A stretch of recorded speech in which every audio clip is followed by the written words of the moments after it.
Next अपन देखते हैं, ये आपका स्ट्रेस स्ट्रेन कर्व है।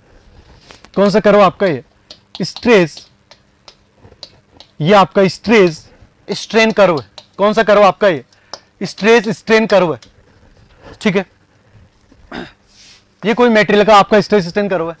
आपने क्या करा, यहां तक लोडिंग अप्लाई करी, ये बी आपका इलास्टिक लिमिट थी, सी तक आपने क्या करा, लोडिंग अप्लाई कर दी। जब लोडिंग आपने अप्लाई करी है ना, तो जो अनलोडिंग है वो इनिशियल स्ट्रेस स्ट्रेन कर्व के पैरेलल आपकी अनलोडिंग रहती है। अनलोडिंग देखो, ये बी आपके इलास्टिक लिमिट थे, आपने लोडिंग कहां तक अप्लाई कर दी? सी तक अप्लाई कर दी।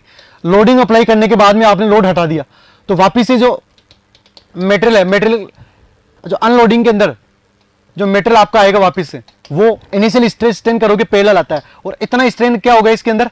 रिजर्व हो गया। वैसे इतना स्ट्रेन रिजर्व नहीं हुआ, टोटल जो स्ट्रेन आपका इतना रिजर्व हो चुका है। ये देखो, इतना स्ट्रेन आपका टोटल मेटेरियल के अंदर आ चुका है, ठीक है। टोटल इतना स्ट्रेन आया था, उसमें से क्या है, ये स्ट्रेन तो वापस से इसने गेन कर लिया। इतना स्ट्रेन तो वापस से इसने यहां से यहां तक का तो क्या कर लिया, वापस से इतना स्ट्रेन तो वापस से इसने गेन कर लिया। बट ये परमानेंट स्ट्रेन इतना रह गया। ये एक साइकिल की अपन बात कर रहे हैं, ये अपना वन साइकिल है। आपने लोडिंग अप्लाई कर रही है सी पॉइंट तक। सी पॉइंट आपका क्या है? इलास्टिक लिमिट के बियॉन्ड आपका पॉइंट है। ये स्ट्रेस और स्ट्रेन आपका कर्व है। कौन सा कर्व आपका? ये स्ट्रेस और स्ट्रेन आपका कर्व है, ठीक है। तो यहां पे देखो, स्ट्रेस और स्ट्रेन आपका कर्व है ना, तो सी पॉइंट तक अपन ने क्या करा, यहां पे स्ट्रेस अप्लाई करा है, और इसके अलोंग इसके पैरेलल में क्या हो रहा है आपका, ये स्ट्रेन कर्व है। अब देखो यहां पे टोटल स्ट्रेन मेटेरियल के अंदर इतना हो गया था, बट इतना तो इसने क्या कर लिया वापस से, ये स्ट्रेन तो क्या कर लिया वापस से, गेन कर लिया। ये स्ट्रेन तो वापस से क्या कर लिया, ये स्ट्रेन तो वापस से गेन कर लिया। इतना स्ट्रेन जो आपका है वो रिजर्व रह गया मेटेरियल के अंदर।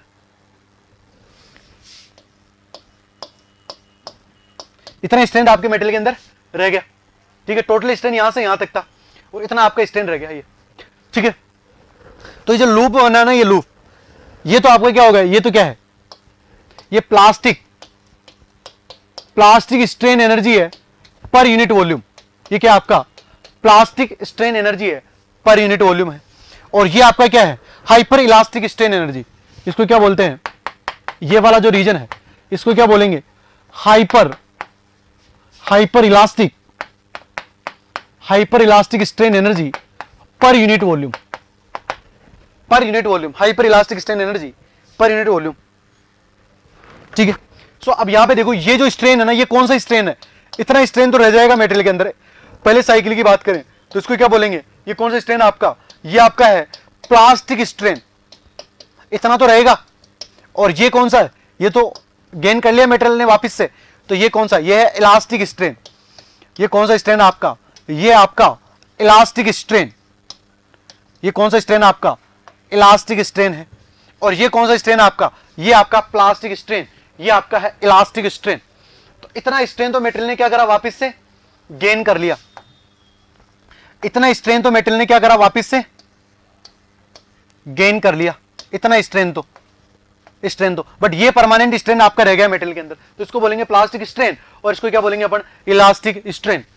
इसको क्या बोलेंगे, इलास्टिक स्ट्रेन अपन बोलेंगे, ठीक है। समझ में आ गया, मेरे ख्याल से ये चीज समझ में आ गई होगी। नेक्स्ट अपन चलते हैं, next for the material which don't follow Hooke's law. Hooke's law क्या होता है, हुक्स लॉ आपका होता है stress is directly proportional to strain.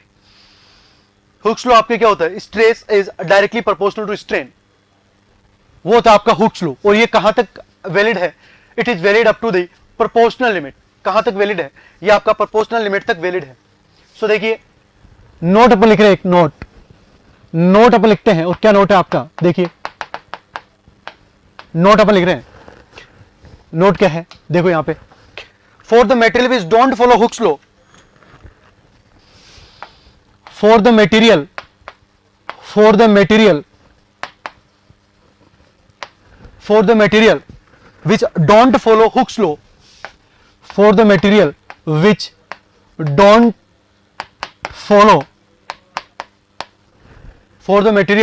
which don't follow Hooke's law, for the material which don't follow Hooke's law, Young's modulus is not defined. Young's modulus is not defined. Young's modulus is not defined.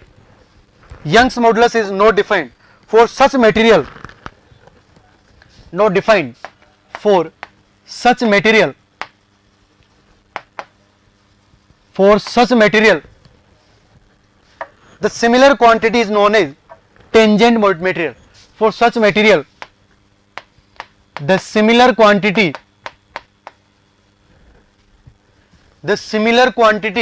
is known as the similar quantity is known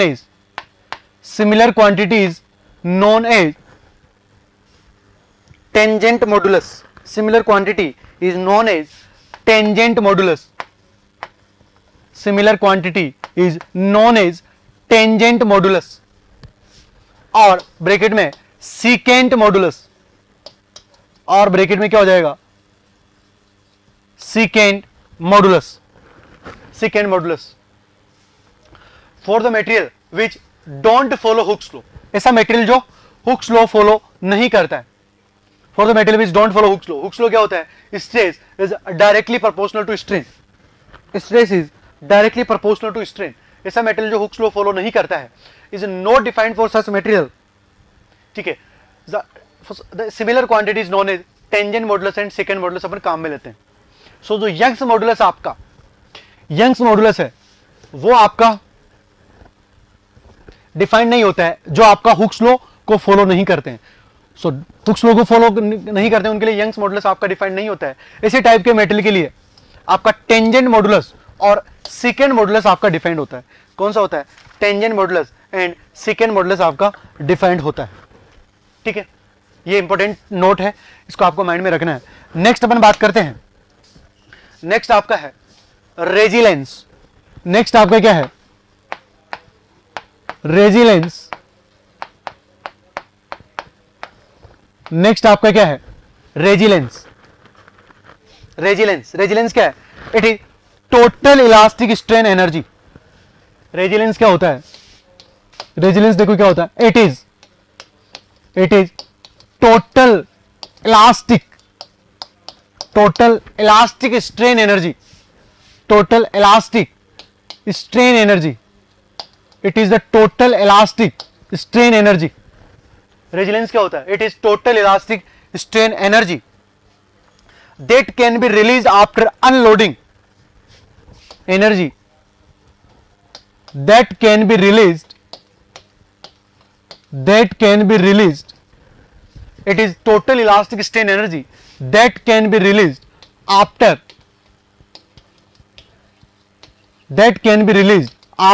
unloading. It is total elastic strain energy that can be released after unloading in a given volume of metal. Unloading in a given volume of metal. In a given volume of metal. So resilience आपका क्या होता है? It is total elastic strain energy that can be released after unloading in a given volume of metal.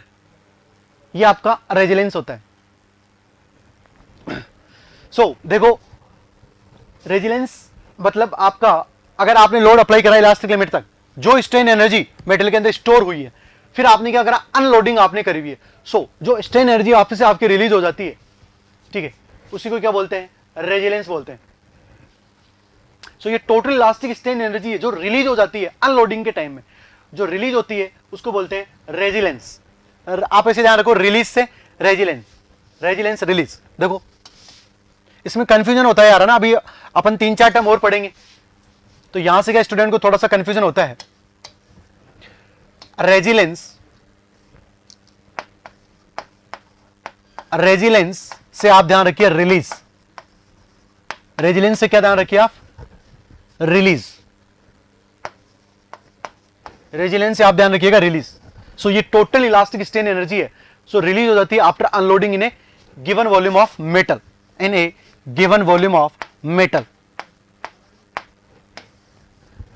In a given volume of metal. So it is total elastic strain energy that can be released after unloading in a given volume of metal. ठीक है, तो उसको बोलेंगे अपन resilience. ठीक है, resilience. इन other word, next इसकी definition देखिए. इन other word, in other word, in other word, in other word, it is the area under. In other word, it is the, in other word, it is the area under. In other word, it is the area under load deflection. In other word, it is the area under load deflection curve. Load deflection curve up to elastic limit. Up to elastic limit. ठीक है. Resilience क्या होता है? It is the total elastic strain energy that can be release after unloading in A given volume of metal. ठीक है, सो ये total elastic energy होती है जो अगर आप अनलोडिंग करते हो तो अनलोडिंग के थ्रू ये मेटर एनर्जी पूरी की पूरी रिलीज कर जाती है. ठीक है. In other word, it is area under. In other word, it is area under load deflection curve up to elastic limit. अपन इसको ये भी बोल सकते हैं कि ये क्या होता है. In other word, it is area under load deflection curve. Other word में अगर बात करें तो ये क्या होता है आपका, it is the area under load deflection curve. It is the area under load deflection curve up to the elastic limit. Up to elastic limit की अपन बात कर रहे हैं.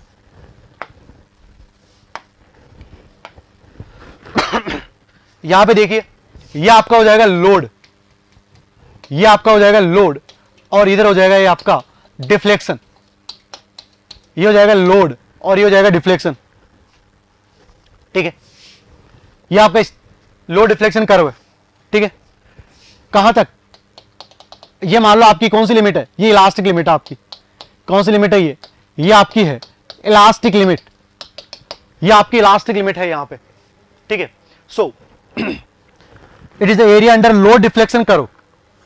डिफ्लेक्शन कितना हो रहा है? मान लो ये डिफ्लेक्शन हो रहा है आपका डेल्टा ई, और लोड आपका ये पी, यहां पे ये लोड है पीई. ई से क्या डिनोट कर रहा है? ई मतलब इलास्टिक लिमिट तक लोड, डेल्टा ई मतलब इलास्टिक लिमिट तक deflection. So curve up to elastic limit. तो ये आपका क्या होता है? Curve up to elastic limit. तो इसका एरिया कितना हो जाएगा? Half into P into delta E. Half into P into में डेल्टा ई. ये आपका क्या हो जाएगा? ये आपका रेजिलेंस हो जाएगा. ये आपका रेजिलेंस हो जाएगा. ये स्ट्रेन एनर्जी है जो लोड को अगर आप रिमूव करोगे यहां पे तो ये वापस से अपनी क्या करेगी? ओरिजिनल पोजीशन में ये आ जाएगा. लोड को जैसे यहां से रिमूव करोगे ये वापस से अपनी क्या हो जाएगा? ओरिजिनल पोजीशन के अंदर आ जाएगा. तो ये क्या होता है? रेजिलेंस क्या होता है आपका? Load reflection. It is the area under load reflection करो अप टू इलास्टिक लिमिट. ये रेजिलेंस है. नेक्स्ट अपन बात करते हैं प्रूफ रेजिलेंस और मॉडुलस ऑफ रेजिलेंस. नेक्स्ट अपन बात करते हैं प्रूफ रेजिलेंस. नेक्स्ट अपन बात कर रहे हैं प्रूफ रेजिलेंस, प्रूफ रेजिलेंस और modulus of resilience.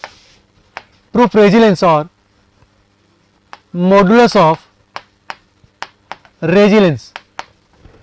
Proof resilience और मॉडुलस ऑफ रेजिलेंस.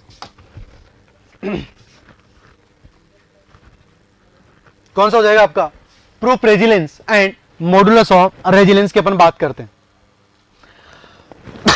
देखो रेजिलेंस अपन ने देख लिया.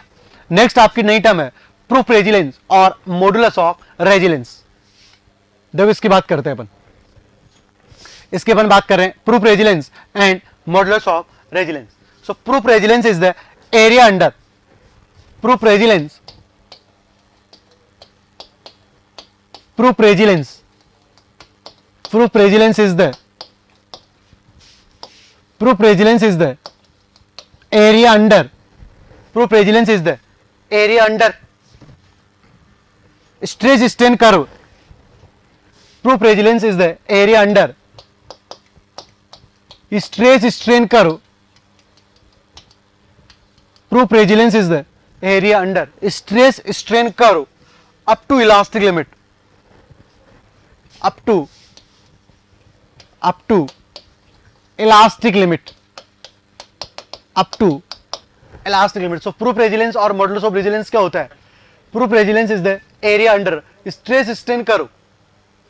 Proof resilience is the area under stress strain curve up to elastic limit. कहां तक? up to elastic limit. देखो यहां पे ये आपका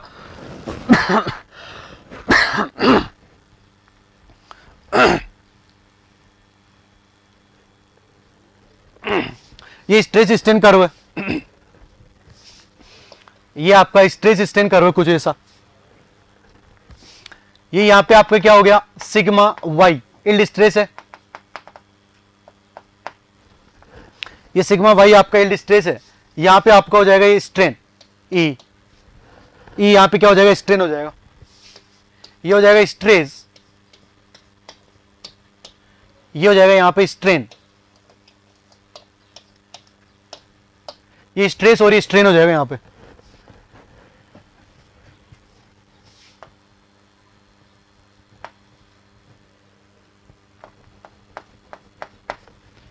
ये एरिया हो गया आपका stress strain curve, stress strain curve.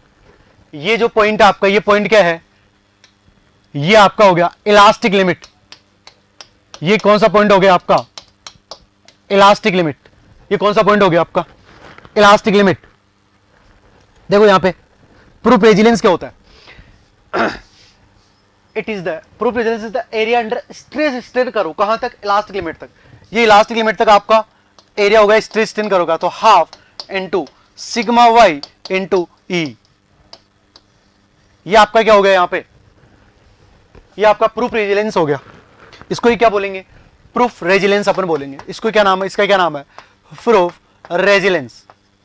इसको क्या बोलेंगे अपन? Proof resilience. इसको क्या बोलेंगे? प्रूफ रेजिलेंस अपन नाम देंगे इसको, प्रूफ रेजिलेंस। ठीक है, नेक्स्ट आपका है proof resilience and modulus of resilience, एक ही बात है। ठीक है, मॉडुलस ऑफ रेजिलेंस में क्या है ना कि थोड़ा इलास्टिक लिमिट से नीचे की बात होती है। मॉडुलस ऑफ रेजिलेंस के अंदर इलास्टिक लिमिट से थोड़ी सी नीचे की बात होती है। देख लेते हैं इसको। ये आपका स्ट्रेस और स्ट्रेन कर्व है किसी मटेरियल का, ये आपका स्ट्रेस स्ट्रेन कर्व है। ये आपका बी पॉइंट क्या है? मान लो ये बी पॉइंट आपका इलास्टिक लिमिट है। कौन सा पॉइंट आपका है? बी पॉइंट इलास्टिक लिमिट है। सो यहां पे ये देखो, ये इससे नीचे वाला कोई पॉइंट मान लेते हैं पी पॉइंट। क्या नाम दे दिया? P point. तो स्ट्रेस ये भी क्या होता है? यहां का मान लो स्ट्रेस मान लेते हैं सिग्मा पी और यहां पे मान लेते हैं delta P. So modulus of resilience जो होता है ये भी आपका स्ट्रेस स्ट्रेन कर्व का एरिया ही होता है, बट ये थोड़ा इलास्टिक लिमिट से नीचे का एरिया होता है। सो ये कितना हो जाएगा? Half into sigma P multiply by delta P equal to, ये क्या हो गया आपका? Modulus of resilience.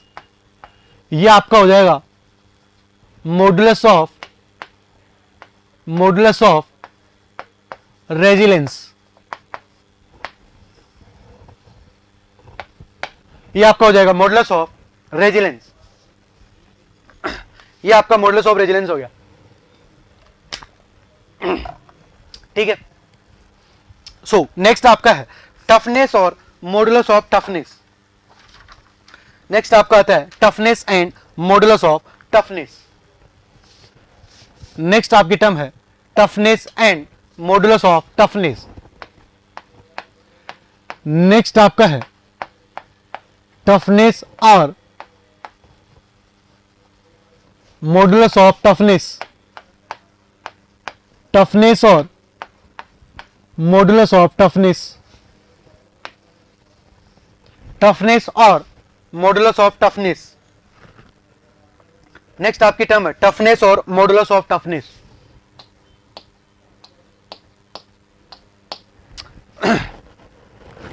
The toughness represents the resistance against the toughness the toughness represents the resistance against the toughness represents the resistance against the toughness represents the resistance against the toughness represents the resistance against fracture on impact loading, resistance against fracture on impact loading.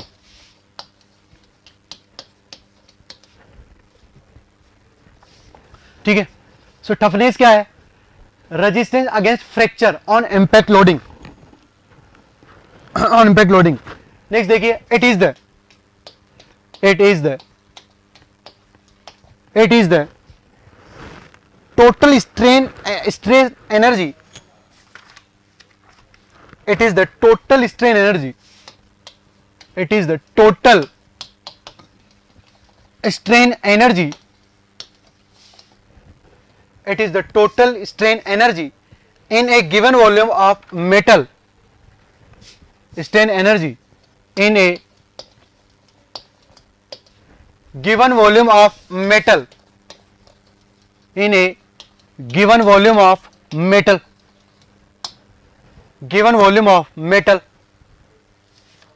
Given volume of metal up to fracture limit. Given volume of metal up to fracture limit. ठीक है, सो toughness और modulus of toughness आपका क्या होता है? The toughness represents the resistance against fracture और impact loading. ठीक है, सडन इंपैक्ट लोडिंग क्या होता है आपका? सडन लोड आपका होता है. सडन लोड आपका जो अप्लाई हो रहा है उसको क्या बोलते हैं? इंपैक्ट लोडिंग उसको बोलते हैं. सडन लोड जो आपका अप्लाई हो रहा है उसको क्या बोलते हैं? इंपैक्ट लोडिंग बोलते हैं. So it is the total strain energy in A given volume of metal. ये क्या होता है?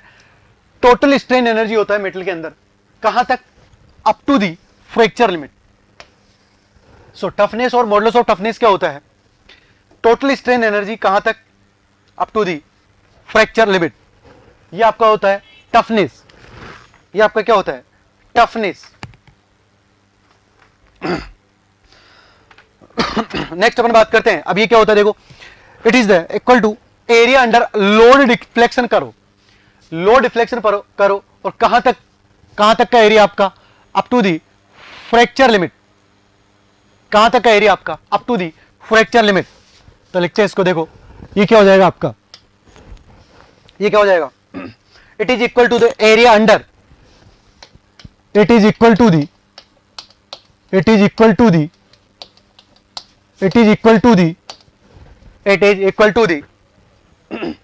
एरिया अंडर लो डिफ्लेक्शन करो.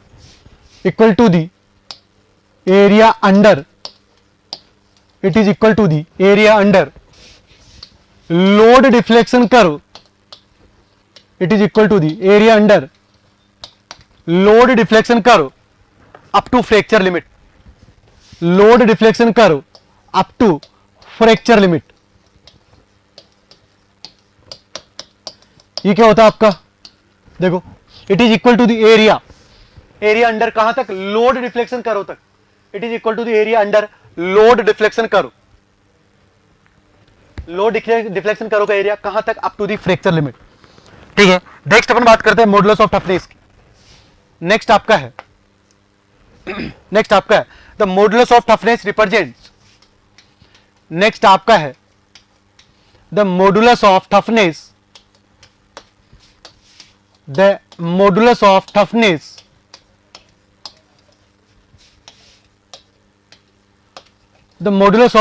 represents the strain energy per unit volume. Toughness represents the strain energy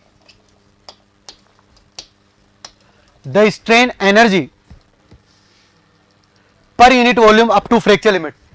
Strain energy per unit volume up to fracture limit. Per unit volume up to fracture limit. Per unit volume up to fracture limit. It is the area under stress strain curve. It is the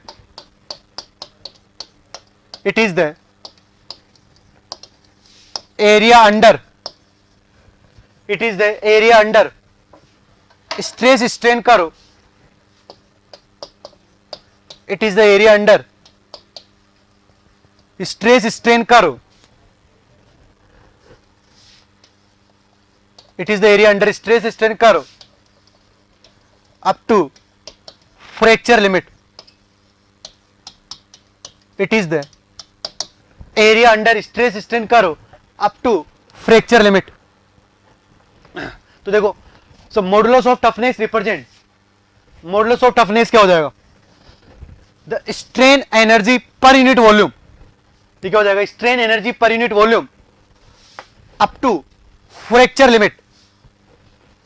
Strain energy per unit volume up to fracture limit. So it is the area under, ये क्या होता है, area under stress strain curve up to fracture limit. ठीक है, ये क्या देखिए, strain energy represent per unit volume up to fracture limit. So ये क्या होता है, स्ट्रेस स्ट्रेन कर्व होता है कहां तक, फ्रैक्चर लिमिट तक. फ्रैक्चर लिमिट तक आपका क्या होता है, ये स्ट्रेस स्ट्रेन कर्व होता है up to the fracture limit. So दोनों का अपन डायग्राम देखते हैं. डायग्राम अपन देखते हैं दोनों का. देखो, पहले अपन बात करते हैं टफनेस, देन अपन बात करेंगे मॉडुलस ऑफ टफनेस की. Toughness, then we will talk about modulus of toughness. ये आपका हो जाएगा यहां पे लोड. ये क्या हो गया, लोड. और ये क्या हो रहा है यहां पे, डिफ्लेक्शन. लोड, यहां पे क्या हो रहा है आपका, ये डिफ्लेक्शन हो रहा है. ठीक है, ये इसके अंदर क्या हो रहा है, ये डिफॉर्मेशन आपका आ रहा है यहां पे. ठीक है, ये आपका यहां पे मान लो क्या है, फ्रैक्चर पॉइंट है. कौन सा पॉइंट है ये, फ्रैक्चर पॉइंट है. फ्रैक्चर पॉइंट, फ्रैक्चर पॉइंट पे जो डिफ्लेक्शन है, ठीक है, वो है ये. फ्रैक्चर पॉइंट पे आपका ये डिफ्लेक्शन है. सो टफनेस आपका क्या होता है, toughness is the load deflection curve. Toughness आपका क्या होता है, toughness is the load deflection curve up to fracture point, up to fracture point. तो ये आपका क्या हो जाएगा, ये आपका क्या हो जाएगा, टफनेस. ये आपकी क्या हो जाएगा, toughness. So toughness is the load deflection curve up to the fracture limit. Fracture limit तक आपका जो लोड डिफ्लेक्शन कर्व है उसी को क्या बोलेंगे अपन, टफनेस बोलते हैं. अब नेक्स्ट बात है modulus of toughness. Modulus of toughness आपका होता है, it is the area of stress strain curve. It is the area of stress strain curve. कौन सा एरिया हो जाएगा आपका, स्ट्रेस स्ट्रेन कर्व का आपका एरिया हो जाएगा. It is the area under stress strain curve, ठीक है, up to the fracture point. ये पॉइंट आपका एफ है. एफ पॉइंट क्या आपका, फ्रैक्चर पॉइंट. इसको अपन क्या बोलेंगे, मॉडुलस ऑफ टफनेस.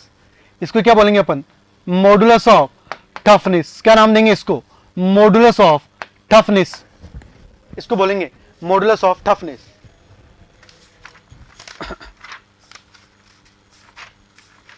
नेक्स्ट अपन बात करते हैं, एक नोट अपन लिख रहे हैं, इंपॉर्टेंट नोट है.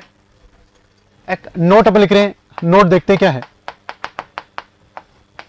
देखो, generally a brittle material is more resilient than a ductile material. Generally a brittle material, generally a brittle material, generally a brittle material is more resilient, is more resilient. Generally a brittle material is more resilient, ठीक है, is more resilient than a ductile material, than a ductile material, than a ductile material. Generally a brittle material is more resilient than a ductile material, whereas a ductile material has more toughness, whereas a ductile material has, whereas a ductile material, whereas a ductile material has more toughness, has more toughness, whereas a ductile material has more toughness as compared to brittle material, as compared to brittle material, as compared to brittle material. ठीक है. सो बात करें अपन, सो brittle material आपका generally जो brittle material है वो आपका क्या है, मोर रेजिलियंट है. ब्रिटल मटेरियल आपका क्या है, मोर रेजिलियंट है. मोर रेजिलियंट का मतलब क्या हो गया कि इसके अंदर जो रिजर्व्ड है इलास्टिक लिमिट तक जो रिजर्व्ड स्ट्रेन एनर्जी है जो रिलीज हो जाती है वो क्या होती है, ज्यादा रहती है किसके अंदर, ब्रिटल मटेरियल के अंदर. ठीक है. Then a ductile material, where is ductile material has more toughness. Ductile material के अंदर क्या रहती है, टफनेस ज्यादा होती है as compare to brittle material. ठीक है, ये अपन ने लिखा. नेक्स्ट अपन बात करते हैं क्रिप की. नेक्स्ट अपन किसकी बात कर रहे हैं, क्रिप. नेक्स्ट अपन बात कर रहे हैं टर्म क्रिप. क्रिप क्रिप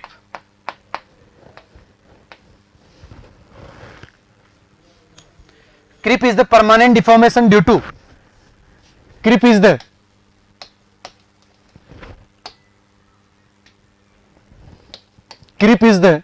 permanent deformation.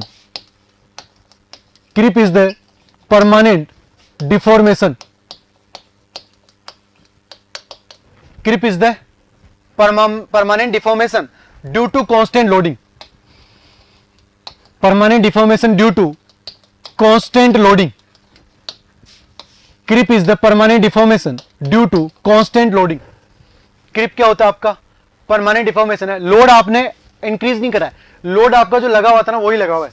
लोड आपका जो लगा हुआ ना वही आपका लगा हुआ है लोड. ठीक है, लोड में आपने चेंज नहीं करा. तो क्रिप क्या है, creep is the permanent deformation due to constant loading. Constant loading की वजह से जो आपका डिफॉर्मेशन है, परमानेंट डिफॉर्मेशन, उसको क्या बोलेंगे, उसको बोलेंगे क्रिप.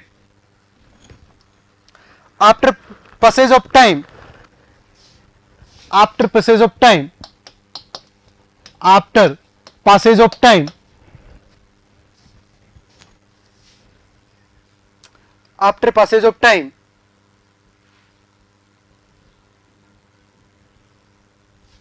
after passage of time within elastic limit, after passage of time,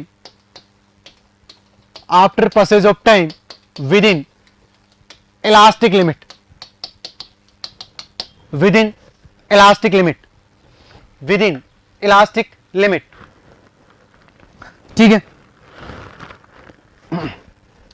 next अपन बात करें the rate of creep deformation depends upon temperature. The rate of creep deformation, the rate of creep deformation, the rate of creep deformation depends on, the rate of creep deformation depends on temperature. depends on किसके ऊपर depend करता है, ये temperature के ऊपर depend करता है. The rate of creep deformation depends on temperature. At higher temperature, the creep is more. At higher temperature,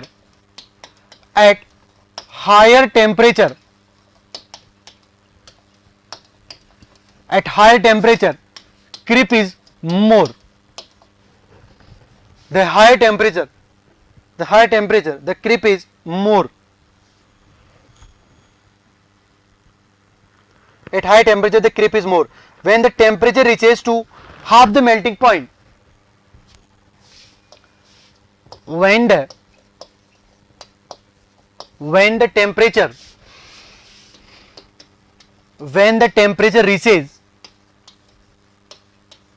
reaches to half the melting point, when the temperature reaches the half the melting point,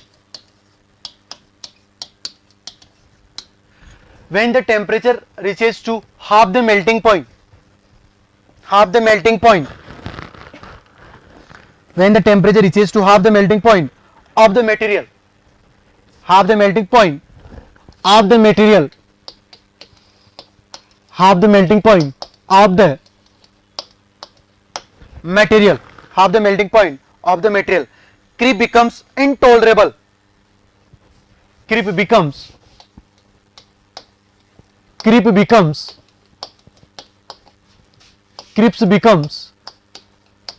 intolerable, crisp becomes intolerable, crisp becomes intolerable. Such temperature is known as a homologous temperature. Such temperature is known as, such temperature is known as homologous temperature. ऐसे temperature को क्या बोलेंगे? Such temperature is known as homologous temperature. इस type के temperature को क्या बोलेंगे? Homologous temperature अपन बोलेंगे, ठीक है. सो क्रीप क्या होती है आपकी? क्रीप होती है आपकी परमानेंट डिफॉर्मेशन है due to constant loading. Constant loading, load में आप चेंज नहीं कर रहे हो, लोड आपका परमानेंटली लगा हुआ है. उस लोड की वजह से जैसे जैसे टाइम बढ़ता जा रहा है, जैसे जैसे डिफॉर्मेशन आपका क्या करता जा रहा है? इंक्रीज करता जा रहा है. जैसे जैसे टाइम आपका बढ़ रहा है, जैसे जैसे आपका डिफॉर्मेशन इंक्रीज कर रहा है. इस टाइप को क्या बोलते हैं? उसको बोलते हैं क्रीप, उसको बोलते हैं क्रीप. सो क्रीप अगर आपका मैक्सिमम कब होता है? जब आपका जैसे कोई मेटेरियल है, उस मेटेरियल के ऊपर लोड लगा हुआ है. सो जब टेम्परेचर आपका मेल्टिंग पॉइंट का हाफ टेम्परेचर पहुंच जाता है, उस केस में जो क्रीप है, क्रीप आपका क्या रहता है? वहां पे मैक्सिमम रहता है. और उस टेम्परेचर को क्या बोलते हैं? Homologous temperature. और उस केस में जो क्रीप आपका इनटॉलरेबल हो जाता है, मतलब वहां पे डिफॉर्मेशन काफी ज्यादा देखने को मिलता है. ये अपन ने यहां पे लिखा है, ठीक है. नेक्स्ट आपका आता है फटीग्यू. नेक्स्ट आपका है फटीग्यू. नेक्स्ट आपका फटीग्यू. नेक्स्ट आपका क्या है? फटीग्यू. फटीग्यू. फटीग्यू देखिए क्या है? Fatigue is the progressive and localize structural damage. Fatigue is the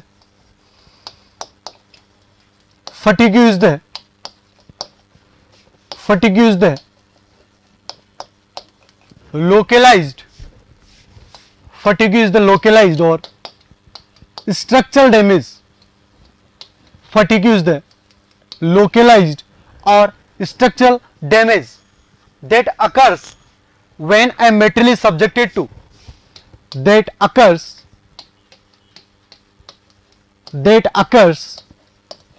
when a material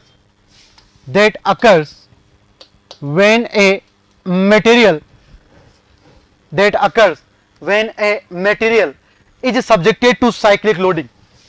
Material is subjected to cyclic loading. Material is subjected to cyclic loading. Cyclic loading.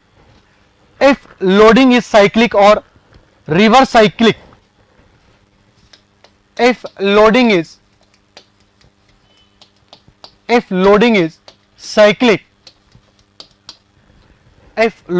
cyclic or reverse cyclic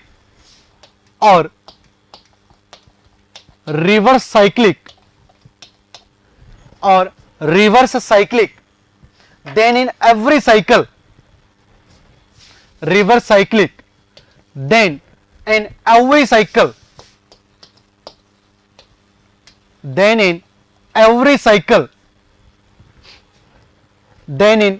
cycle, then in every cycle certain fraction of strain energy is left. Every cycle certain fraction of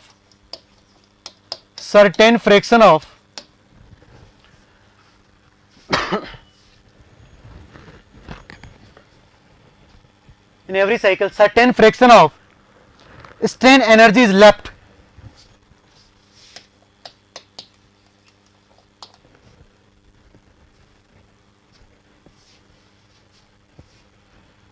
Certain fraction of strain energy is left. strain energy is left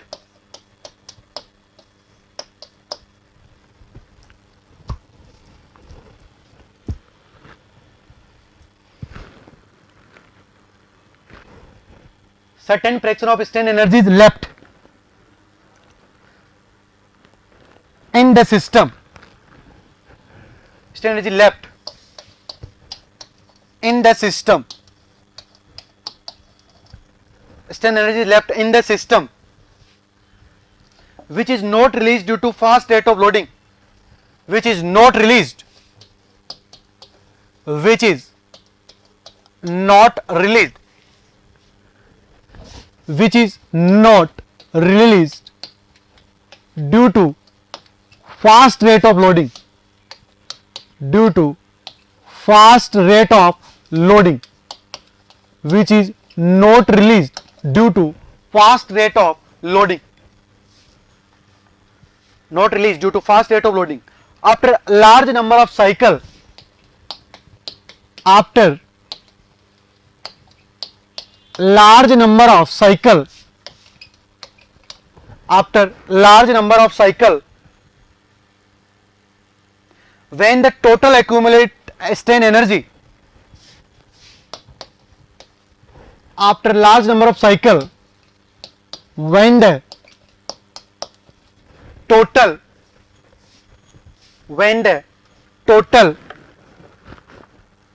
accumulate strain energy, when the total accumulate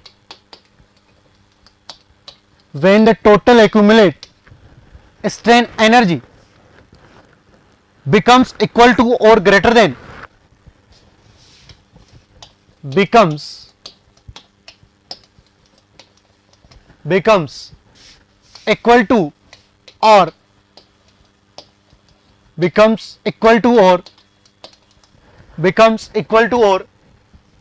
greater than modulus of toughness greater than modulus of toughness,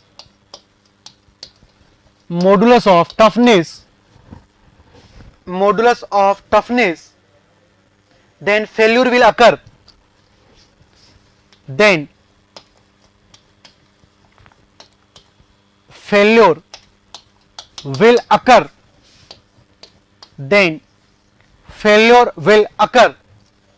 Such types of failure is known as fatigue. Failure will occur. Such type of failure is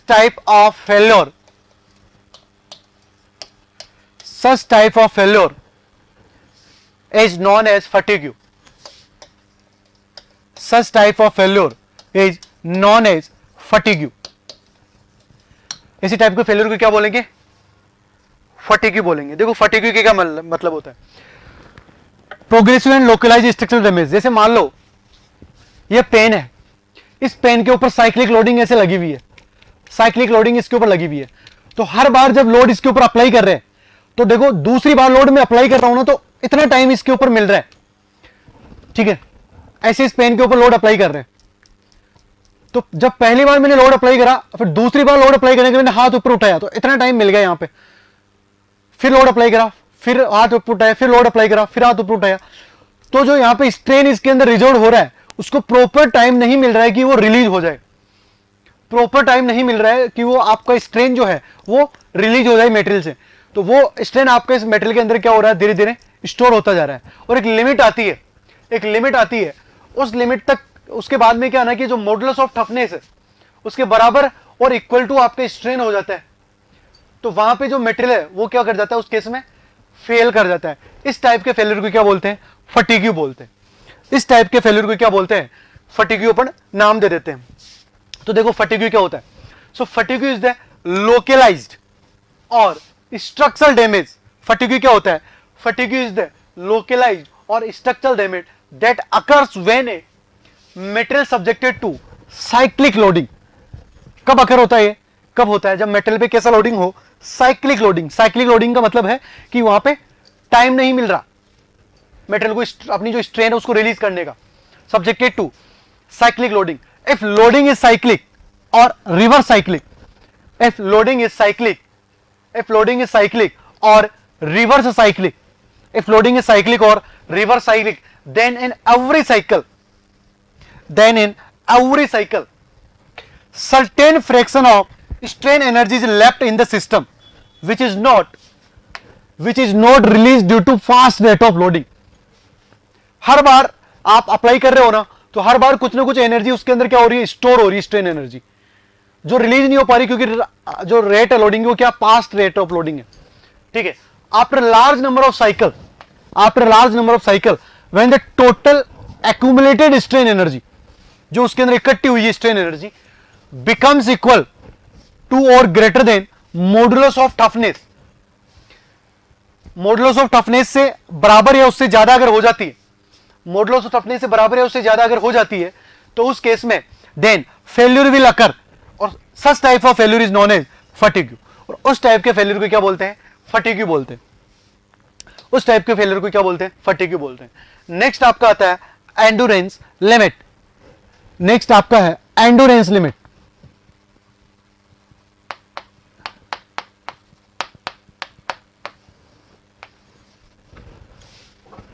एंडुरेंस limit, एंडुरेंस limit क्या होती है, देखते हैं। The endurance limit is that level of stress, the endurance limit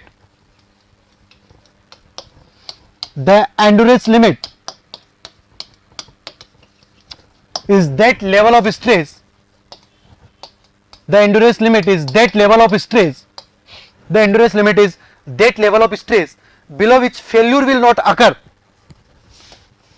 below which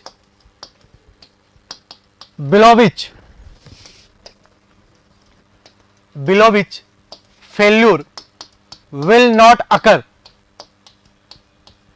below which failure will not occur, below which failure will not occur even at infinite number of cycle, even at infinite number of cycle, even at infinite number of cycle। कितने cycle, 10 to the power 6 cycle, 10 to the power 6 cycle. मतलब endurance limit किसी भी material की वो limit होती है जिसपे अगर अपन 10 to the power 6 टाइम अगर उस पर लोड अप्लाई कर रहे हैं तो भी उसके अंदर फेल्यूर नहीं हो रहा है, उस लिमिट तक वो रजिस्ट कर पा रहा है। सपोज ये मेरा हाथ है, ठीक है, इस हाथ के ऊपर आप लोड कंटिन्यूसली अप्लाई कर रहे हो, कोई मेरी स्किन यहां से रिमूव नहीं हो रही है, ठीक है, या मुझे कोई पेन नहीं हो रहा है 10 to the power 6 साइकिल तक, तो मतलब मेरी लिमिट क्या होगी यहाँ पे, वो लिमिट क्या हो जाती है, एंडोरेंस लिमिट हो जाती है। जैसे माइल्ड स्टील की बात करें तो माइल्ड स्टील के केस में आप 186 मेगापास्कल आप स्ट्रेस अप्लाई कर दो 10 to the power 6 टाइम तक, तो उसके अंदर कोई फेल्यूर नहीं होता है। समझ रहे हो? So endurance limit is that level of stress below which failure will not occur even at infinite number of cycle. Infinite number of cycle की बात है, लेकिन कितनी बार, 10 to the power 6, 10 to the power 6, 10 to the power 6।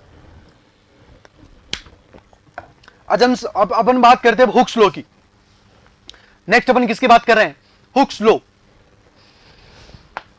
किसकी बात कर रहे हैं यहां पे, हुक्स लॉ। हुक्स लॉ की अपन बात करते हैं। देखो हुक्स लॉ आपका क्या है, हुक्स लॉ, हुक्स लॉ में अपन देखते हैं अजम्पशन। हुक्स लॉ में अपन क्या देख रहे हैं, अजम्पशंस। हुक्स लॉ आपको पता ही क्या होता है, stress directly proportional to strain, that type of law is known as Hooke's law. Assumption इसके देखिएगा, first point, material is homogeneous. पहला क्या है, material is homogeneous. Hooke's law का अजम्पशन क्या है, material is homogeneous, material is homogeneous. कैसा material, homogeneous. It means that property are same at all the point. Homogeneous का मतलब क्या होता है, it means that property are same at all point. It means that properties are same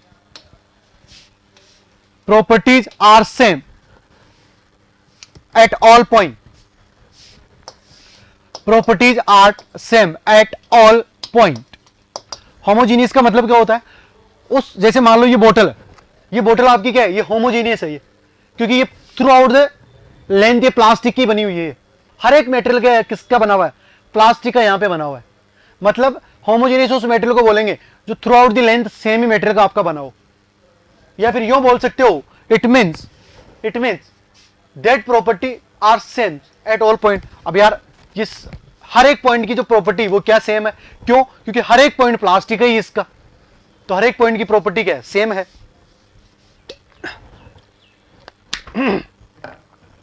next अपन बात करते हैं second point, material is isotropic. Second point क्या हो जाएगा, material is isotropic. Second point क्या हो जाएगा आपका, मेटेरियल कैसा आपका आइसोट्रोपिक है, material is isotropic. It means that properties are same at all direction. It mean isotropic किसको बोलते हैं, it means properties are same, it means properties are same at all the direction. मतलब किसी metal की अगर मान लो 3 direction की अगर हम बात करें, एक्स वाई एंड जेड की, सो तीनों डायरेक्शन के अंदर उनकी जो प्रॉपर्टी है वो प्रॉपर्टी क्या रहेगी, सेम प्रॉपर्टी रहेगी, एक्स वाई एंड जेड तीनों के अंदर। So metal is isotropic, it means properties are same, properties are same at all direction,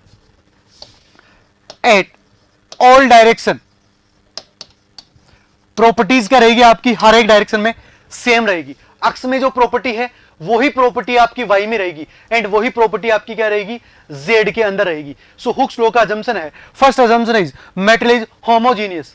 पहला अजम्पशन क्या है, metal is homogeneous. It means that properties are same at all the point, सारे point पे properties आपकी क्या रहेगी, same रहेगी। Second point है मेटल इज आइसोट्रोपिक। आइसोट्रोपिक का मतलब क्या हो गया, it means properties are same at all the direction. Third इसका जो अजम्पशन है, अजम्पशन नंबर थर्ड की अपन बात करें, सो थर्ड अजम्पशन क्या है, material is elastic. Material is elastic, material is elastic, ये आपका क्या है, थर्ड अजम्पशन है, मटेरियल इज इलास्टिक। ठीक है, सो देखो इलास्टिक मतलब आपको पता ही है, लोड को रिमूव करते ओरिजिनल अपनी पोजीशन के अंदर आ जाए। तो ये आपके 3 अजम्पशन है हुक्स लॉ के, होमोजीनियस, आइसोट्रोपिक एंड इलास्टिक। इसे आप याद रखिए, homogeneous, isotropic and elastic. Next अपन बात करते हैं हुक्स लॉ। अब ये हुक्स लॉ होता है क्या, इसको अपन देखते हैं। हुक्स लॉ आपका क्या होता है, according to Hooke's law, according to Hooke's law,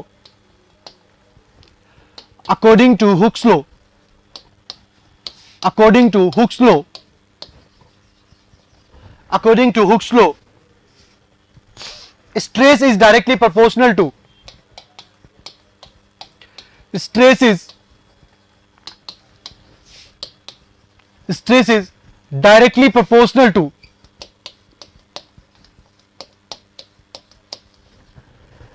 according to Hooke's law, stress is directly proportional to, stress is directly proportional to strain. According to Hooke's law, stress is directly proportional to strain within linear limit या within proportional limit, within proportional limit। कहां तक की बात हो रही है, proportional limit की बात हो रही है, within proportional limit according to Hooke's law। Hooke's law की अगर अपन बात करें तो हुक्स लॉ के अकॉर्डिंग क्या हो जाएगा आपका, stress is directly proportional to strain, stress is directly proportional to strain. So stress और कहां तक, up to the proportional limit. 3 limit अपने लिमिट देखी थी, प्रोपोर्शनल लिमिट, वहां डिस्टिल करो में इलास्टिक लिमिट, तो कहां तक की बात हो रही है, प्रोपोर्शनल लिमिट तक की बात हो रही है। So, stress directly proportional to strain, normal stress देखो यहां पे आप इसको लिखते हैं हम, stress is directly proportional to strain, stress is directly proportional to strain, ठीक है। सो सिग्मा डायरेक्टली प्रोपोर्शनल टू क्या हो जाएगा, ई। सिग्मा इक्वल टू क्या हो गया यहां पे, ई क्या है, लिमिट ऑफ प्रोपोर्शनलिटी, और ये यहां पे क्या हो गया, मैं इसको स्मॉल से लिख रहा हूं, स्ट्रेन को स्मॉल ई से लिख रहा हूं, ठीक है। जब ये प्रोपोर्शनल साइन हटता है तो यहां पे एक कांस्टेंट आ जाता है, ये क्या होता है, मॉडुलस ऑफ इलास्टिसिटी, ये क्या होता है, मॉडुलस ऑफ इलास्टिसिटी होता है। तो देखो यहां पे ई क्या है, मॉडुलस ऑफ इलास्टिसिटी, ये यहां पे क्या है, modulus of elasticity, modulus of elasticity और यंग्स मॉडुलस ऑफ इलास्टिसिटी, और यंग्स मॉडुलस ऑफ इलास्टिसिटी, ये क्या है, ई है, ये क्या है, modulus of elasticity oblique Young's modulus of elasticity. ये stress directly proportional to strain, तो sigma equal to A into small e, तो ये हो गया आपका। नेक्स्ट आपका है shear stress directly proportional to shear strain, ये हो गया आपका हुक्स लॉ। तो स्ट्रेस इक्वल टू क्या हो जाएगा, ए इंटू में स्मॉल ई। नेक्स्ट अगर अपन बात करें, नेक्स्ट आपका आता है, नेक्स्ट पॉइंट देखिए, shear stress is directly proportional to shear strain, shear stress is directly proportional to shear strain. तो शियर स्ट्रेस क्या हो जाएगा, tau directly proportional to 5, shear stress tau directly proportional to 5।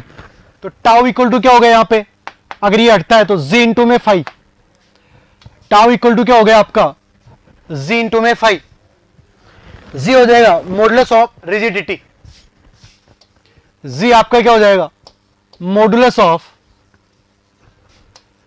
जी हो जाएगा आपका मॉडुलस ऑफ रिजिडिटी, जी क्या हो जाएगा, मॉडुलस ऑफ रिजिडिटी। 5 हो जाएगा आपका शियर स्ट्रेन, 5 क्या हो जाएगा आपका, शियर स्ट्रेन। तो shear stress directly proportional to shear strain, shear stress directly proportional to shear strain, और जो प्रोपोर्शनल साइन अगर आपका हटता है तो यहां पे कांस्टेंट आ जाता है, ये कांस्टेंट आपका क्या है, जी, क्या कांस्टेंट है आपका, जी, जी है मॉडुलस ऑफ रिजिडिटी, जी क्या आपका मॉडुलस ऑफ रिजिडिटी, और 5 आपका क्या हो जाएगा, शियर स्ट्रेन, 5 क्या हो जाएगा यहां पे, शियर स्ट्रेन, ठीक है। तो ये आप ध्यान रखिएगा। नेक्स्ट देखिए, नेक्स्ट पॉइंट की अपन बात करते हैं, orthotropic materials are those material. देखो ऑर्थोट्रोपिक मटेरियल किनको बोलते हैं अपन, ऑर्थोट्रोपिक मटेरियल अपन किनको बोलते हैं, नोट में अपन लिख रहे हैं, note, orthotropic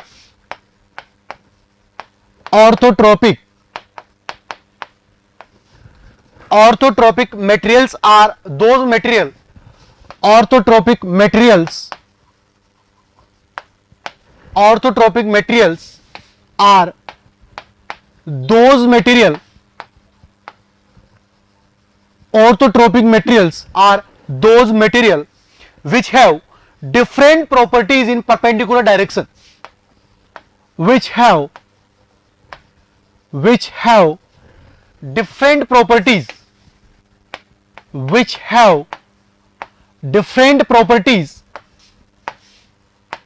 which have different properties in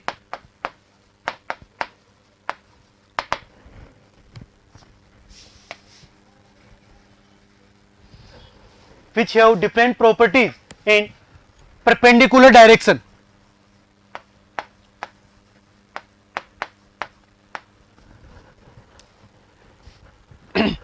So orthotropic materials are those material which have different properties in perpendicular direction. So orthotropic जो मेटेरियल आपका वो क्या है, आपका वो मेटेरियल है जो परपेंडिकुलर डायरेक्शन में क्या रखता है, डिफरेंट प्रॉपर्टीज रखता है। इट मींस अक्ष डायरेक्शन में उसकी अलग प्रॉपर्टी है, वाई डायरेक्शन में अलग प्रॉपर्टी है, एंड जे डायरेक्शन में उसकी अलग ही प्रॉपर्टी है। ऐसा मेटेरियल को क्या बोलते हैं? Orthotropic material. ठीक है, ये आपका नोट है। नेक्स्ट एक इंपॉर्टेंट नोट अपन और लिख रहे हैं यहां पे। नेक्स्ट अपन एक इंपॉर्टेंट नोट अपन और लिख रहे हैं। Next note, type of material. एक कॉलम में अपन क्या लिख रहे हैं? Types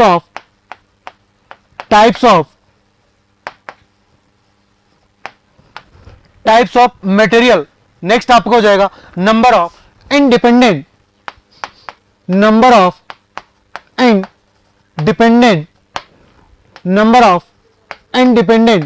elastic constant. Number of independent elastic constant. अपन बात कर रहे हैं isotropic types of material. Isotropic के लिए number of independent elastic constant होते हैं 2। कितने होते हैं? 2। Modulus of elasticity and Poisson's ratio. Orthotropic के लिए कितनी वैल्यू होती है? ऑर्थोट्रोपिक के लिए 9, number of independent elastic constant 9। Next है non isotropic and anisotropic. Next आपका है non isotropic and anisotropic. Non isotropic and anisotropic. इसके लिए number of independent elastic constant आपके कितने होते हैं? 21। इसके लिए कितने होते हैं आपके? 21। सो टाइप्स ऑफ मटेरियल, आइसोट्रोपिक के लिए number of independent elastic constant 2।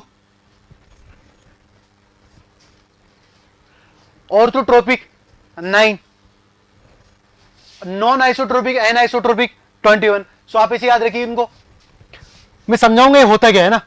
2, 9 and 21 iso. आप इसे याद रखिए aeon isotropic, orthotropic, non isotropic 2, 9, 21। ठीक है। If you really like the video, hit the like button, share the video, comment on our video and subscribe to our YouTube channel and press the bell icon for the latest updates. Thank you.